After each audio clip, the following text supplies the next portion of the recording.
জন্য নবী, ইসলামের নবী বলছে পেশাব করার পর একটু ঢিলাগুলুক ধরো, একটু দাঁড়ায় হাঁটাহাঁটি করে পানি দিয়ে ধুয়ে ফেলায়ও।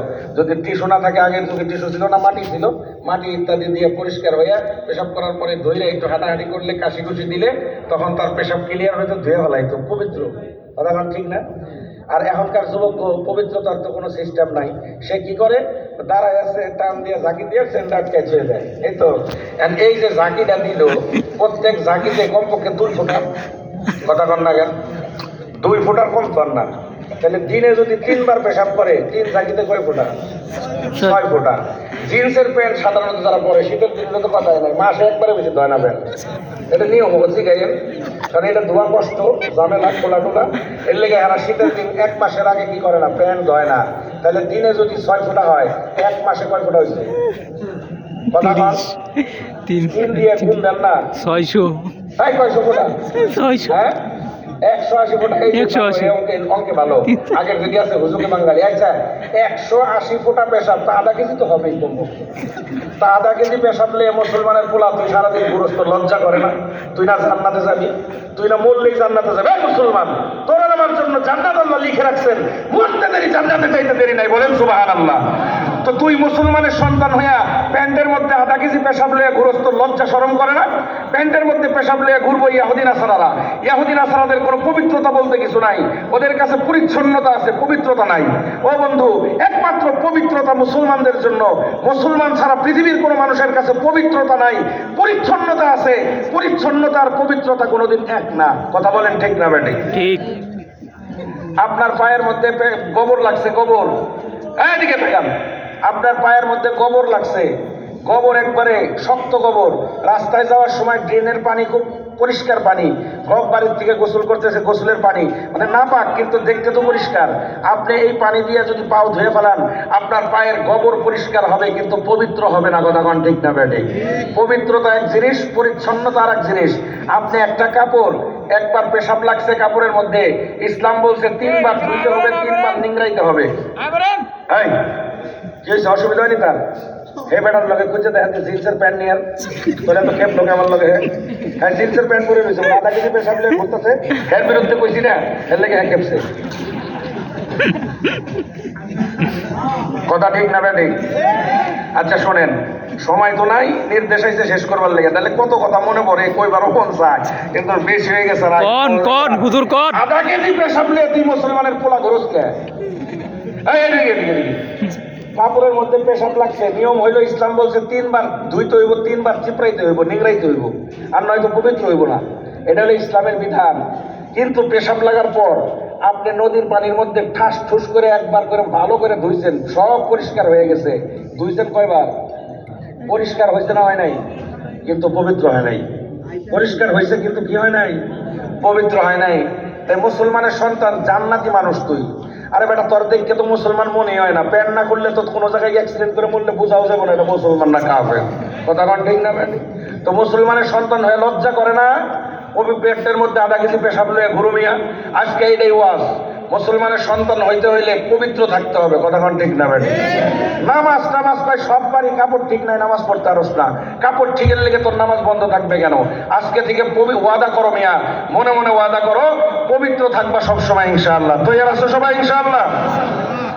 ওমর রাদিয়াল্লাহু তাআলা আনহু বললেন, দাও না দাও, ও বোন তোমার ওই চামড়ার টুকরাটা আমাকে একটু দাও, আমি একটু তোমাদের কোরআন পড়তে চাই। ওমরের বোন বললেন, কোন মুসলমানের হাতে, কোন কাফেরের হাতে আমরা কোরআন দিতে পারবো না।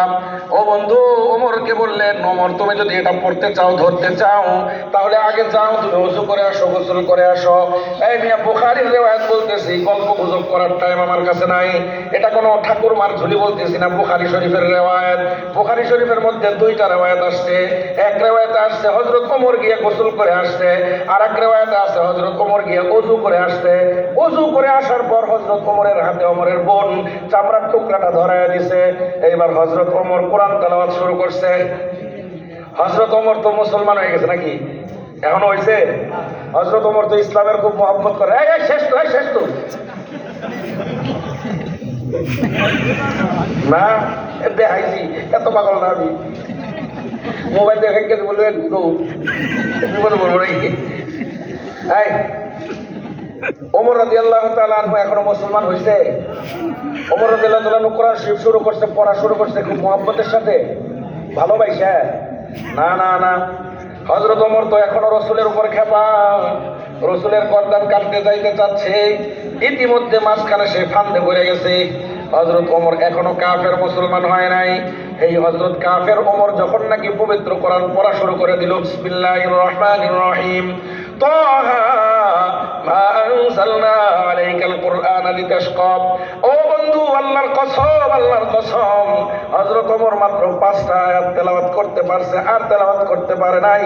পবিত্র কোরআন যখন হযরত ওমর তেলাওয়াত শুরু করছে, পবিত্র কোরআন অন্তরের ভিতরে গিয়া হযরত ওমরের দিলটাকে পরিবর্তন করে দিয়েছে। বলেন সুবহানাল্লাহ।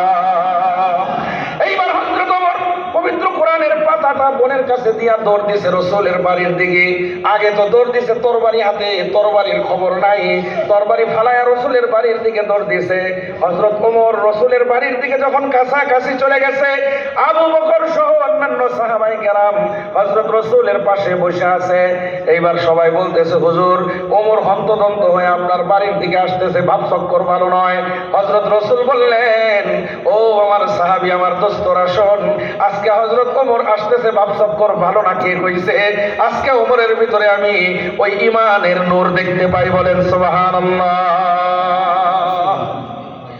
হযরত ওমর রাদিয়াল্লাহু তাআলা আনহু রাসূলের কাছে গিয়া মায়ের দূরের কথা, আগে রাসূলের পায়ে পড়ে গেছে, রাসূল মাফ করে দেন, আগে আমার কালিমা পড়ায় মুসলমান বানান। সুবহানাল্লাহ, সুবহানাল্লাহ।